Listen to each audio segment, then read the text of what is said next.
What's up, peoples? It's me, FTL. I'm back, and this time I'm coming at you with another commentary. This time, just about I don't know, life tips, things that I've learned on the way, and maybe that I can help someone else live a better life and be more better within themselves. I guess more secure, I would say. So just to get right into it. Tip number one is give a firm handshake. You really don't understand how important it is to make a good first impression. All right, you walk up to a man, you give a firm handshake, you look him in the eye. That's number two. Look people in the eye. But to go back to the firm handshake, that's that first impression. Even women, you know what I'm saying? Like I don't. It's so aggravating to me when I meet a woman that's my boss, or just a woman on the street, and I'm trying to get to know her or whatever, and like I shake hands and I'm like, and they give me this like half grip shit. Ooh, I don't understand that. If when you meet somebody that really like rubs me the wrong way with a first impression, I don't think I've ever had a firm handshake from a woman in my life.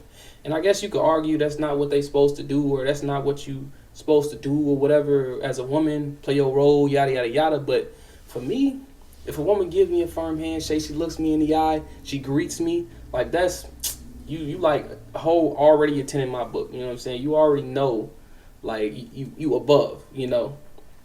Um, that goes for guys too. Like I just got out of the job interview. He was an old man, Daniel Day Lewis looking motherfucker, and and he at the end of the interview, I stood up, shook his hand, and it was a firm handshake. And you really don't get those nowadays. Like, fuck the COVID, fuck the sneezing and heezing and wheezing and shit. Get a man, give the people a firm handshake. Excuse me, like, bruh, it ain't that difficult, And always stand up and shake people's hands. Don't ever shake nobody's hand sitting down. That's disrespectful. All right, don't do it with your left hand.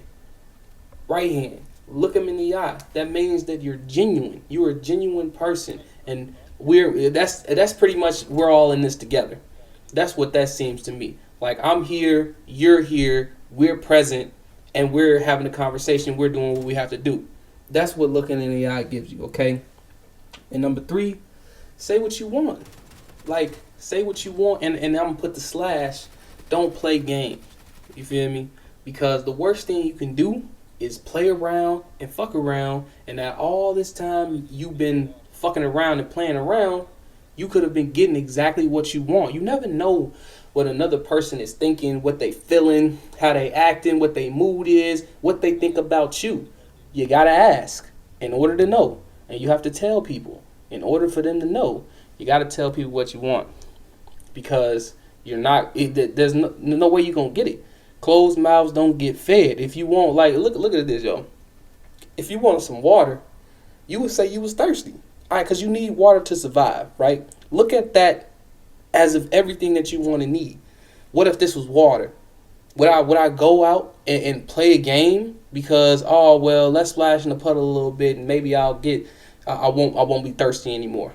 Is that how you want to live your life, or do you want to go out and say, hey, I need this to survive. This is what I want, and this is how I'm gonna get it. And I'm gonna tell people. I'm gonna let people know. That's really important. All right. The next one is rejection is okay. And I know what you're thinking. This is about relationships. You know what I'm saying? And it could be. You can use that in that facet. You can also use it with friendships. You can use that with workplace.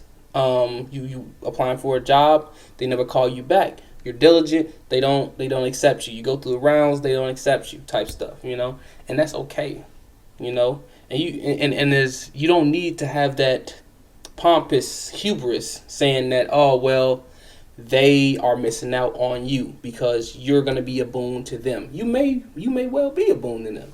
You might be the best thing that ever happened to that company. All right. But maybe that thinking is what got you rejected in the first place. You need to have some humbleness, because when you go out and you look for a job, you are asking somebody for something. Okay. That's what it is. You're asking to be a part of their organization. Regardless if it's for monetary value, or something else. You're asking to be a part of something, and it's just like you're asking to be a part of a friend group, or you're asking a woman out. You have to be respectful. There's a certain amount of humbleness. Of course, you want to be within yourself and know what you're capable of. Be confident, but not too assertive. And I feel like you need to understand that. Like, rejection is a part of life. People are gonna say no to you, and you got to understand how to handle that and not take it in the wrong way. Like, you can't be too below yourself thinking that, oh, well, I wasn't worth it. Why did I even give it a shot anyway? And you can't be too prideful saying that, oh, well, fuck them. They not going to be shit without me. And you can also translate that to friendships, relationships, however you want to. All right? There's a middle ground, There's a gray line, what I'm saying, between every which way. You need to walk that line as best as you can. Because people not going to fuck with you if they find out that you can't really take hits. Because life hits you. Like, what you gonna do when life really start throwing them bows and you can't take it?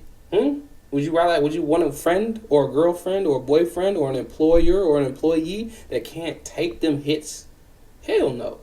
I would send them packing as soon as I found out that they couldn't take them hits. That's just me. All right. And the last one, well, not second to the last one, is acknowledge other people's feelings. Okay, now this is a little iffy, I would say, because for me, I feel like this is one of the most important ones, because it really does wonders, especially when you have siblings or you're in a workplace and you can tell when the vibe is off. You really can, and you can choose to ignore it and go throughout your day and let these people be in a huff and a puff and stuff like that. You can say, it's not my problem. It's not what I have to do. As long as they're getting their work done, I'm good. But if it impedes their work, you talk about it, right? But you don't talk about it in the way you're supposed to, right? Say I'm having a bad day, and you come at me like, hey, your work is suffering because your work is suffering. You need to pick up the slack, right?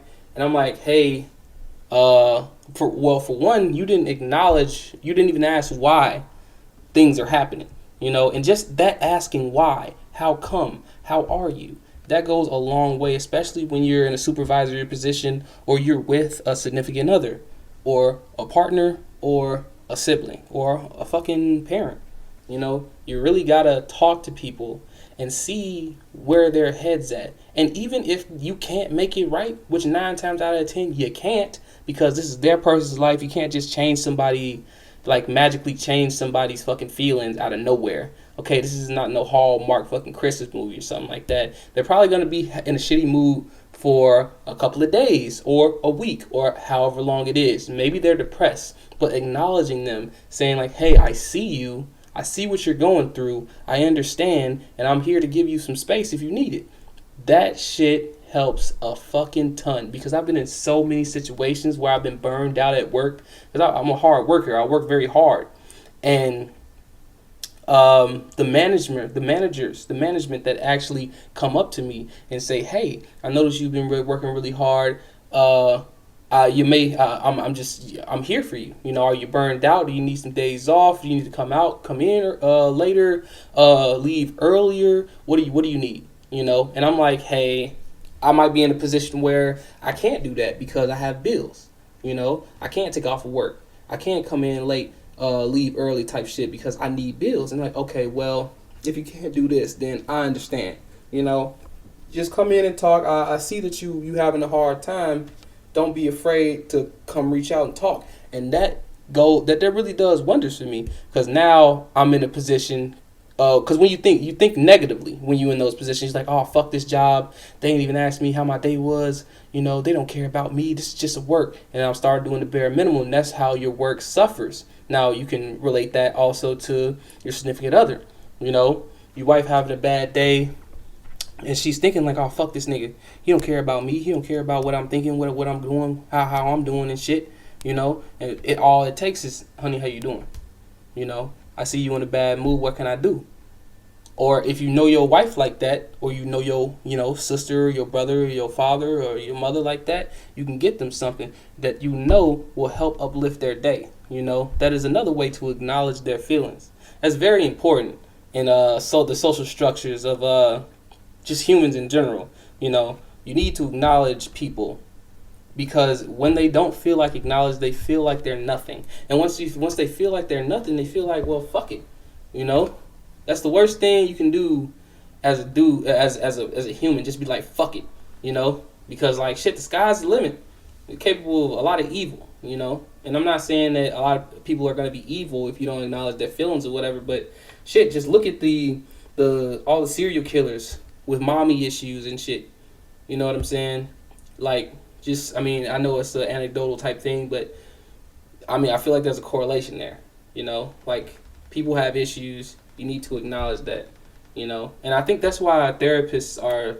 I guess I've never been to one, but I think that, but I know a lot of friends that have, and I think that they're a really an interesting way, just another way, really, to acknowledge your feelings, and not only acknowledge your feelings, but set up a game plan to where you can embrace those feelings and move on and live a better life, you know, and be yourself, you know.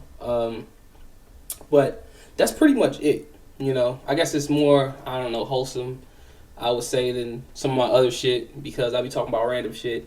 But I figured, why not? You know, these are things that I really have some very strong views and strong opinions about because, like, this shit affects me. Like, I see this shit every day when I go to work, when I handle people in management, when I talk to employers and employees, when I talk to women, when I talk to my friends, you know? Like, these subtle things that you can do, this will elevate your life. It really will. It'll elevate your life and elevate your social standing.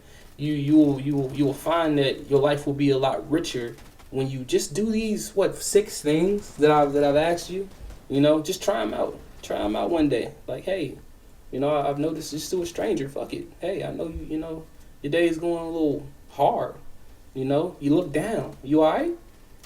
And then they might tell you, they may not. They may tell you to fuck off, but you acknowledge them in that moment. You acknowledge them, and a lot of people. There's 7 billion people in the world.